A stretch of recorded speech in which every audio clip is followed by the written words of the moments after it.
Bismillahirrahmanirrahim. Assalamualaikum warahmatullahi wabarakatuh.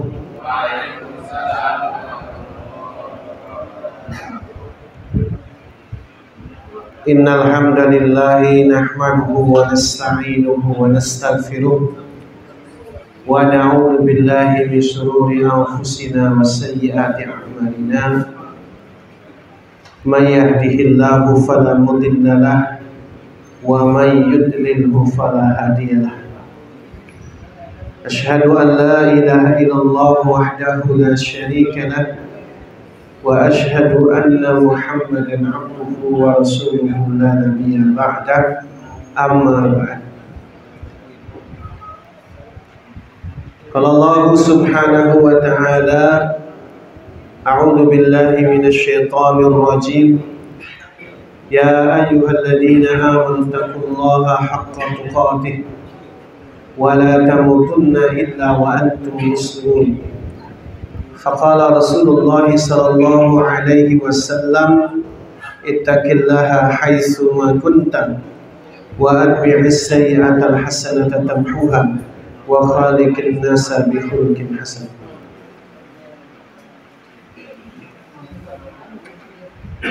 Silakan Pak, masuk Pak.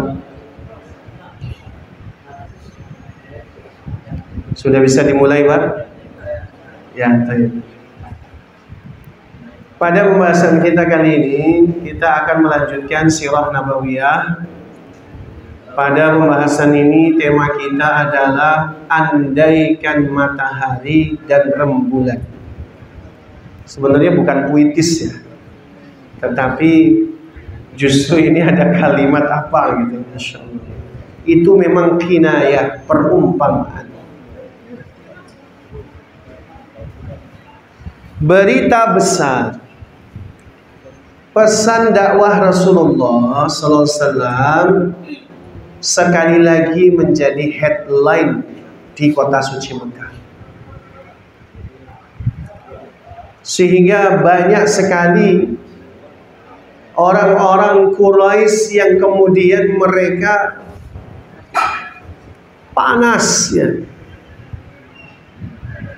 Mereka kemudian sangat mengkhawatirkan terkait dengan dakwah yang dilancarkan atau disiarkan Nabi Muhammad SAW dan para sahabatnya.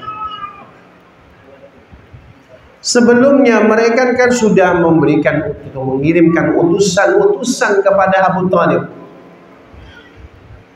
Dan bahkan mereka sudah membuat rencana atau sudah melaksanakan sesuai rencana. Bagaimana Nabi ditekan, para sahabat ditekan, ya. Tapi dakwah ini bukannya berhenti, tapi masih terus saja. Nah inilah yang disebut dengan iltizamul kamil. Iltizam yang sempurna. Apa iltizam itu? Komitmen. Apa yang dimaksud dengan orang yang berkomitmen itu? Misalnya Bapak Ibu kesini itu orang yang berkomitmen. Kenapa? Karena ketika seseorang berkomitmen, dia akan menggunakan segala daya dan upaya agar sampainya tujuan sebagaimana yang dia cita-citakan, dan meminimalisir hal-hal yang mengganggu tercapainya tujuan. Itu yang namanya komitmen. Jadi kita itu kalau dikatakan komitmen, hadir di kajian markas dakwah, yang mau hujan air, mau hujan uang, tetap berangkat. Gak tahu kalau hujan uang ya.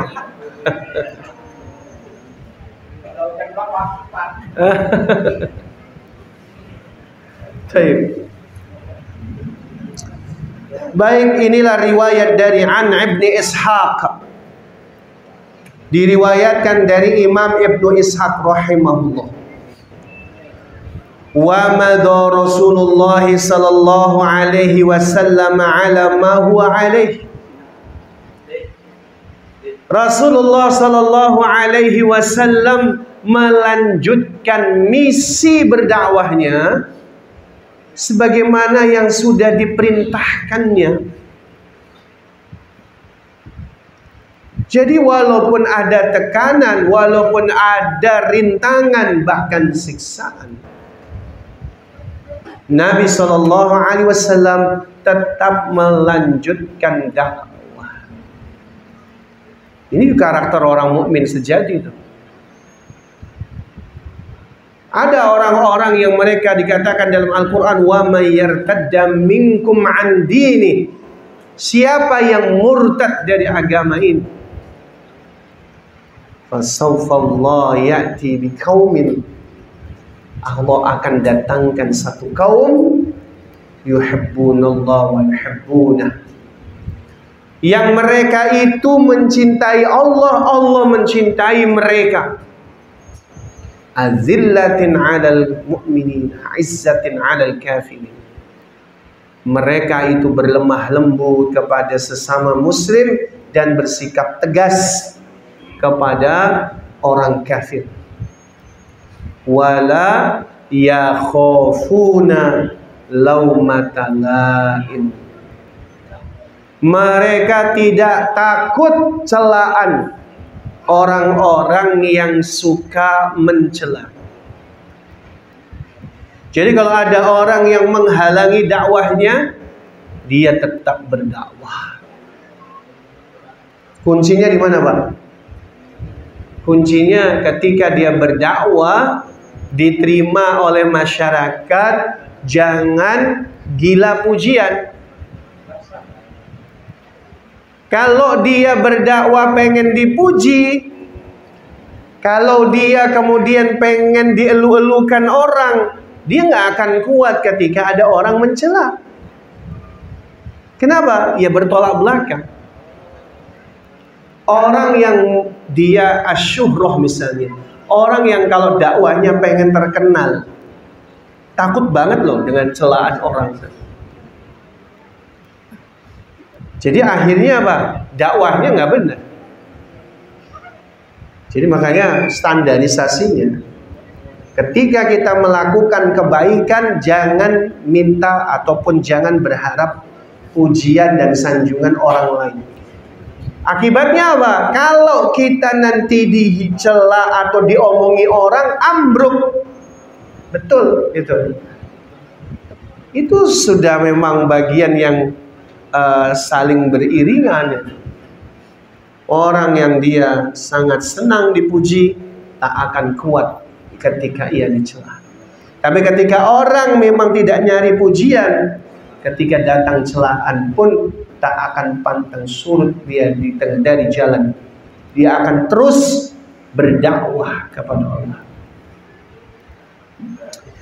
Fasharal amru bainahu wa bainahum fahadda ba'duhum ba'dha alaihi summa adu ila Abi Thalib.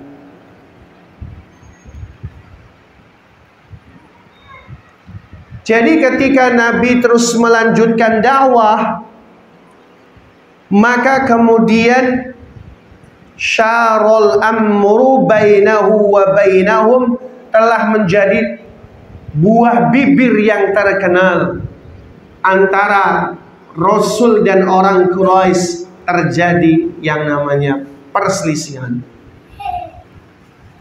Fahadda ba'duhum ba'dha thumma adu alaihi adu ila Abi Thalib. Sebagian orang Quraisy memprovokasi kepada sebagian yang lain untuk memusuhi Nabi sallallahu alaihi wasallam. Lalu kemudian mereka mendatangi Abi Thalib. Ini resiko, Pak. Resiko tuh. Orang tuh kalau sudah suka dengan kebenaran, ya, itu dia akan memprovokasi orang lain untuk menghambat dakwah di mana-mana. Makanya kalau terjadi persekusi, ya, terjadi yang apa, itu mesti provokasi. Nggak ada yang lain, itu mesti provokasi. Dan ketika orang-orang seperti ini ada gitu ya, yang mereka inginkan memang kehancuran. Sehingga apa? Tidak ingin dakwah ini berkibar, menyebar, damai. Maka mereka berdaya upaya memprovokasi. Jadi lihat langkah yang dibuat oleh orang Quraisy ini, langkah politis untuk apa? Memprovokasi orang lain memusuhi Nabi Muhammad sallallahu alaihi wasallam. Termasuk mereka kemudian mendatangi Abu Thalib, paman Nabi sallallahu alaihi wasallam. Mereka melakukan intimidasi. Qalu, mereka berkata, ya Aba Thalib, inna laka sinna wa syarafa wa manzilatan fina. Mereka katakan, wahai Abu Thalib, inna laka sinna wa syarafan wa manzilatun fina. Sesungguhnya engkau di sisi kami itu punya kedudukan. Engkau ini sinnan. Apa sinnan? Yang kami tuakan. Karena umurnya sebenarnya tua, tapi ada yang lebih tua, cuma dituakan. Kita namanya apa kalau di kita? Sepuh apa pini sepuh? Kalau sesepuh memang orang tua, ya. Kalau yang dituakan, pini sepuh.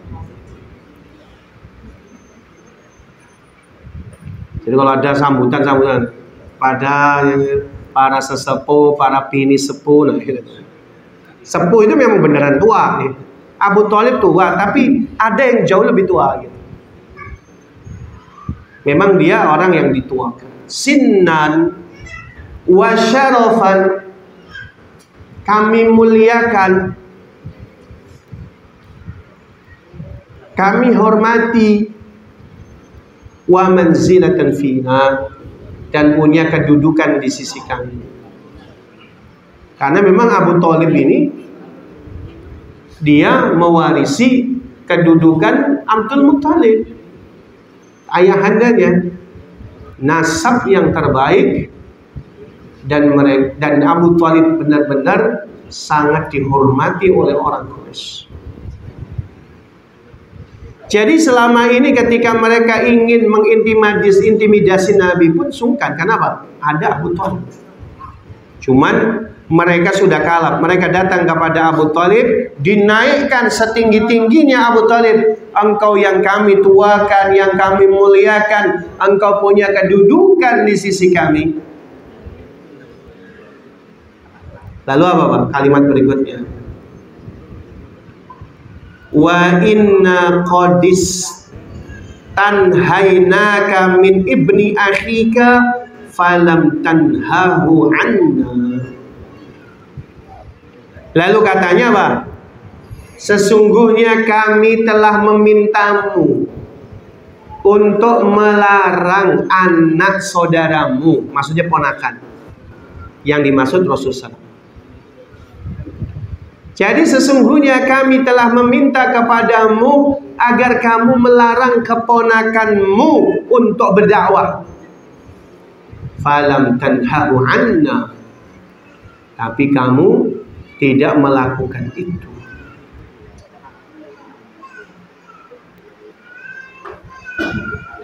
Wa inna wallahi la nasirun ala hada min syatmi abaina wa tasfihi ahlamina wa ayyibi alihatina hatta takuffu anna aw tanazalu wa iyyaka fi dhalik hatta yuhlika ahadul fariqain. Lalu mereka katakan, demi Allah, kami udah nggak sabar. Orang Quraisy sudah nggak sabar. La nasbiru ala hada. Kami sudah nggak sabar atas perbuatan keponakanmu min syatmi abaina, karena ia telah menjelek-jelekkan Tuhan kami atau bapak kami. Wa tasfihi ahlamina, dan membodoh-bodohi mimpi-mimpi kami. Orang Quraisy itu mereka suka menggunakan mimpi sebagai dalil kedekatan mereka dengan Tuhan, termasuk berhala-berhala tadi. Makanya Pak, tidak boleh ngarang mimpi, itu nggak boleh, haram. Jadi misalnya kita pura-pura ataupun ngarang-ngarang ngimpi, semalam saya ngimpi A, ngimpi B, padahal itu tidak benar, itu dosa besar. Mirip yang dilakukan oleh orang-orang Quraisy ketika jahiliyah. Mereka ngaku bermimpi ketemu dengan Lata, Uzza, Mana Tuhan mereka. Jadi kalau orang zaman sekarang mengaku pernah bermimpi ketemu Allah langsung, nah itu hanya mengulang perbuatan orang Quraisy. Ngarang-ngarang mimpi. Hah? Ngajak nelpon Allah. Itu juga. Allahnya yang mana itu? Tidak ada ya kisahnya. Aduh. Yang kayak gitu mah jangan didengerin. Iya. Walaupun memang ada, kita bahas kemarin, ar-ru'ya as-salihah, mimpi yang benar, itu memang ada. Cuma mimpi yang benar itu isinya pasti benar, nggak akan keluar dari syariat. Tidak ada syariat baru lewat mimpi, nggak ada. Quran ini sudah sempurna. Jadi nggak ada syariat baru lewat mimpi ketemu Rasul, apalagi ketemu Allah, nggak ada. Autentifikasi validasi Quran itu nanti hilang. Makanya nggak benar. Kalau mimpinya mimpi yang benar, membawa kita kepada semakin takwa, semakin taat, semakin mengamalkan isi Quran, hadis, itu baru benar. Tapi kalau mimpinya yang aneh-aneh, nah itu nggak benar.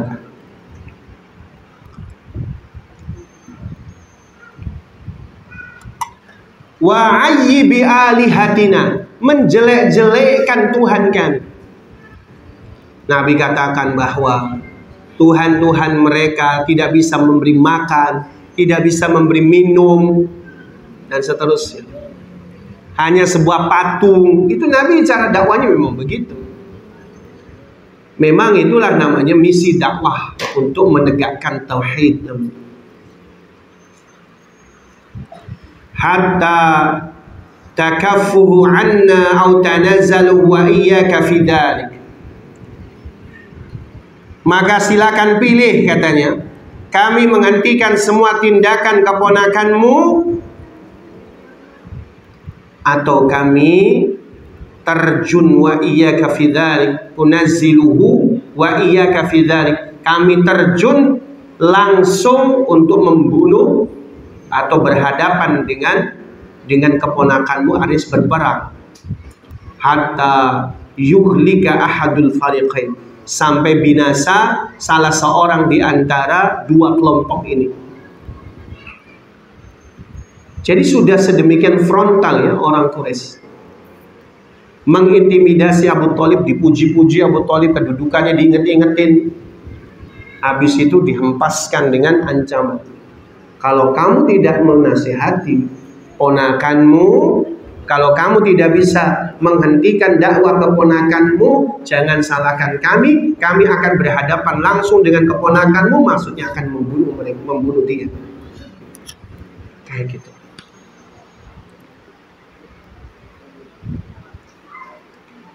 Au kama qalu lahu, atau dalam riwayat sebagaimana yang mereka katakan. Artinya tentu ada keraguan di sini, maksudnya secara redaksi. Faqala Abu Talib li Nabi sallallahu alaihi wasallam, maka Abu Talib berkata kepada Nabi sallallahu alaihi wasallam,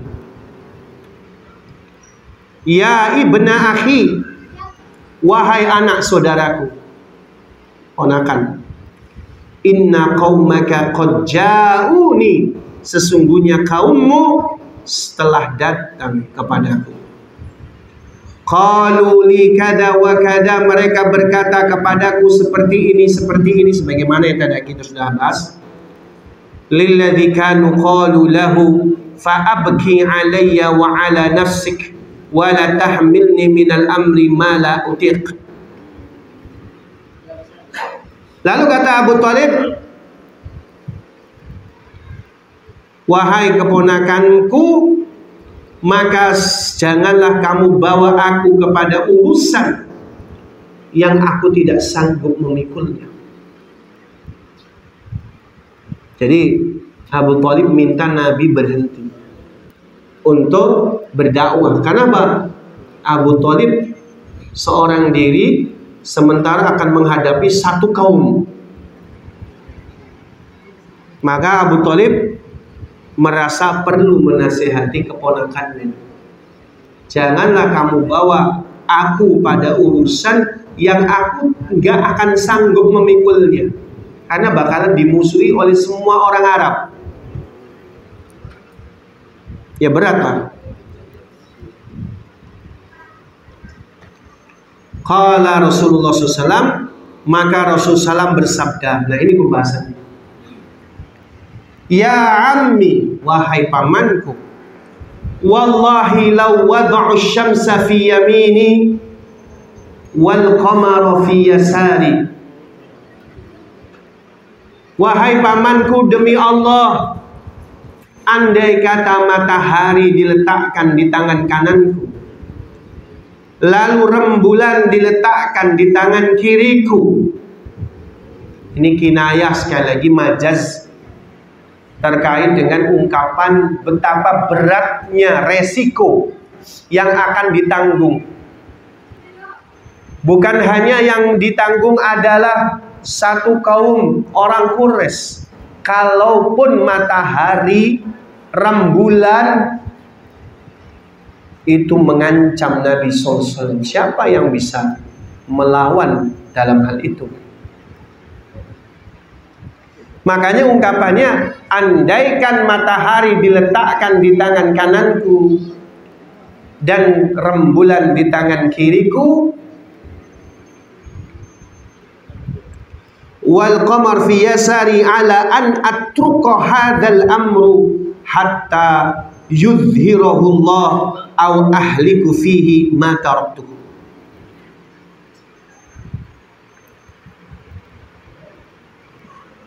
Tujuannya adalah agar aku meninggalkan urusan ini, yaitu berdakwah, sampai kemudian Allah memberikan pertolongan atau aku binasa. Aku tidak akan meninggalkannya sedikit pun. Jadi inilah ikrar komitmen. Suasananya bukan suasana romantis, tapi suasana yang mencekam. Judul kita ini, itu adalah sebuah mendeklarasikan kebulatan tekad, komitmen yang sempurna di dalam berdakwah. Ancaman resiko seberat apapun tidak akan menggeserkan Nabi, dan Nabi tidak akan meninggalkan dakwah sedikit pun. Resiko jelas tuh, udah kita sampaikan. Resiko jelas. Orang Quraisy punya kuasa, orang Quraisy punya dana, orang Quraisy punya kedudukan di kaumnya. Jadi ini bukan resiko yang baru 50-50, bukan. Di depan mata itu resikonya. Tapi Nabi katakan, sampai Allah memenangkanku atau aku binasa. Tapi kalau memang Allah menjadikan beliau sebagai seorang utusan Allah, sebagai Nabi akhir zaman, Allah tidak akan membiarkan beliau binasa. Wah, itu keyakinan betul. Jadi sebuah keimanan yang gigih, yang kuat. Untuk apa? Tetap berdiri di atas kebenaran. Tetap gigih berdakwah. Sampai maut menjemput kita. Jadi nggak benar kalau ada di antara kita meninggalkan dakwah hanya ada masalah sedikit dengan kawan, tinggalin dakwah aja. Kenapa bawa-bawa masalah dakwah? Masalah pribadi jangan dibawa ke masalah yang lebih umum. Kalau kita punya masalah pribadi dengan seseorang atau bahkan ustadznya, jangan kita tinggalkan dakwah dan ilmu. Maka kata Imam Ibnu Qayyim, jika kau tinggalkan gurumu karena ada masalah antara dirimu dengan gurumu, maka siap-siap saja kamu tidak punya ilmu. Kalau prinsipnya kayak gitu. Kita manusia ini tidak ada yang sempurna. Jadi makanya kalau kita lillahi ta'ala, maka tujuan besar kita dakwah itu menyeru kepada Allah. Adapun kelompok, instansi, harokah, ya, jamaah, itu mah kendaraan aja. Jadi kita jangan sampai hanya di kotak-kotakin, ini saya orang ini, saya orang ini, lalu kemudian ada masalah, satu gerbong dibawa semua ke arah permusuhan itu. Yang salah cuman antara si A dan si B. Ini yang dibawa satu gerbong semua. Ada masalah misalnya antum dengan organisasi lain, oh langsung janjian di lapangan, ayo tawuran. Nah ini udah masuk. Jangan, kita itu janganlah mudah mencoret-coret. Hanya gara-gara salah dikit coret dari daftar apa namanya sedulurku, temenku, ikhwanku. Nah siapa sih di antara kita yang nggak pernah salah? Pasti ada salah. Diblokir nomornya, ditendang dari grup.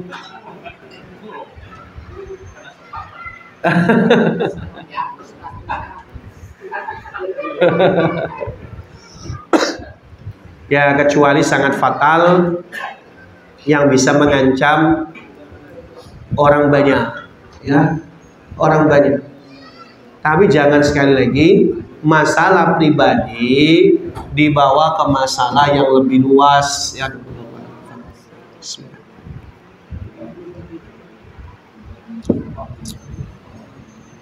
Nah, jadi Nabi berkomitmen tuh tidak akan tinggalkan dakwah sedikit pun. Maka contohlah bagaimana Khalid bin Walid, ya. Khalid itu lagi jaya-jayanya di masa kekhilafan Abu Bakar tuh. Hah? Kenapa? Panglima besar, betul. Panglima tertinggi, Jenderal bintang 5 itu. Ini bintang 5 beneran. Hah?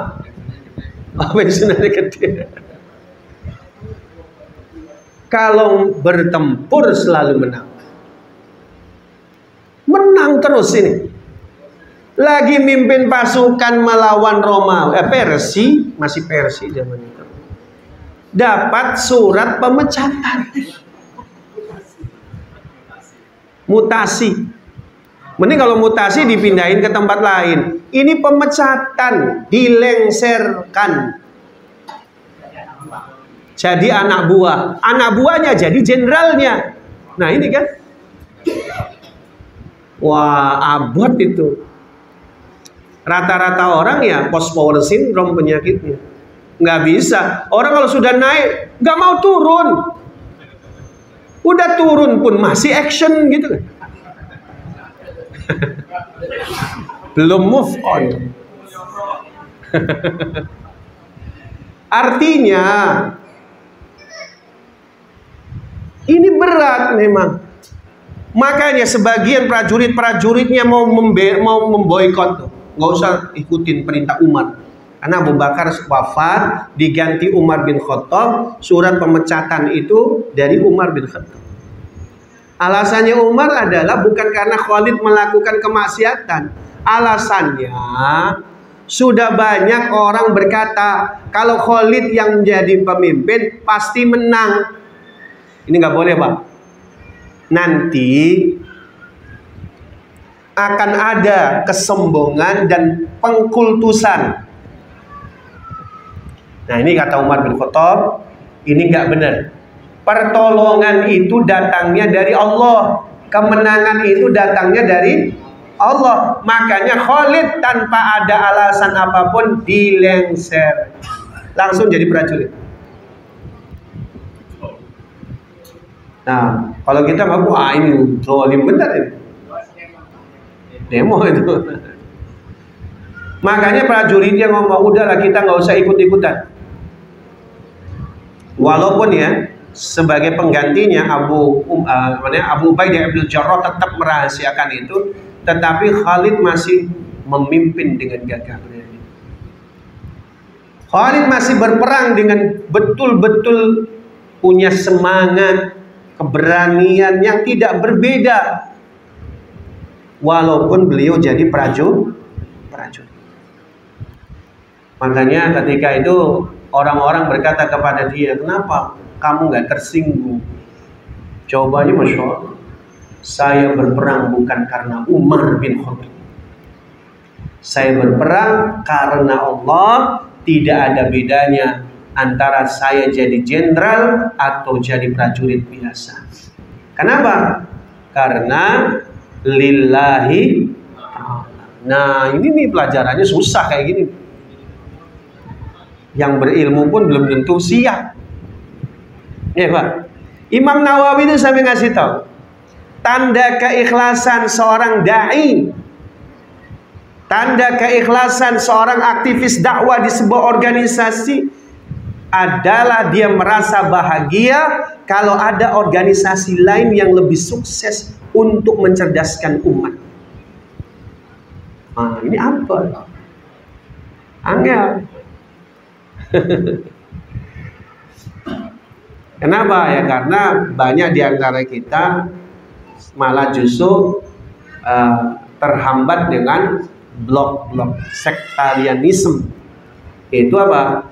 Dari kelompok masing-masing, walaupun bukan aswabiyah, bukan, tetapi seringkali menonjolkan kelompoknya daripada lillahi ta'ala.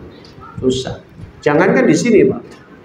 Sampai di tempat yang memang memungkinkan untuk kita berjihad di jalan Allah pun begitu. Sama. Ego itu susah. Ego itu susah. Nah ini pelajaran. Nabi SAW berkomitmen sempurna di sini. Mau ada halangan, rintangan, tidak ditinggalkan sedikit pun. Walaupun tadi matahari diletakkan di tangan kanannya, lalu mata rembulan di tangan kirinya. Kita lanjutkan. Summa baka Rasulullah SAW maqama. Nabi ngomong begini sambil bercucur air mata. Bercucur air mata. Ini bukan cengeng, Bang. Bapak kalau misalnya mikir, wah laki-laki kok nangis. Justru Pak, laki-laki yang nggak pernah nangis itu min qaswatil qalb. Hati-hati, tanda kerasnya hati. Jadi Nabi nangis, summa baka Rasulullah SAW. Waqam, beliau nangis itu. Bukan beliau cengeng, tapi memang itu adalah satu, dia kasihan sama paman. Tapi mau bagaimana lagi, ini perintah Tuhannya. Maka beliau nangis. Waqam, kemudian beliau bangkit berdiri. Falamma walla, habis berdiri, kemudian tatkala Nabi sudah balik badan mau pergi meninggalkan pamannya, nadahu Abu Thalib.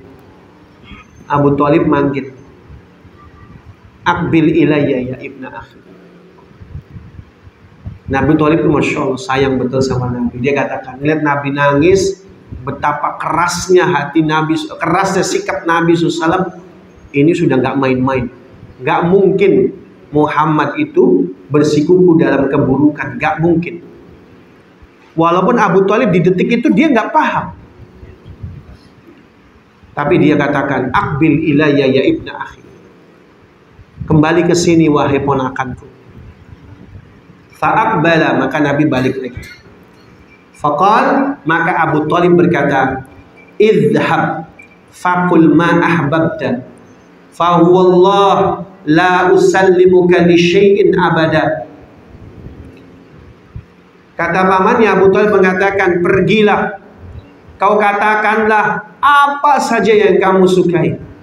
Demi Allah, aku tidak akan menyerahkanmu kepada mereka sejengkal pun, sedikit pun, selama-lamanya, abadan. Jadi Abu Thalib mengikrarkan sedemikian rupa. Biarpun beliau bukanlah orang yang in group masuk Islam, tapi beliau sebenarnya yakin karena ponakannya itu nggak mungkin salah gitu. Ya udah, dia support kepada ponakannya. Kita tuh butuh orang-orang seperti Abu Thalib itu. Butuh. Mungkin dia tidak bisa seperti kita, tapi minimal dia mendukung kita, tidak memusuhi kita.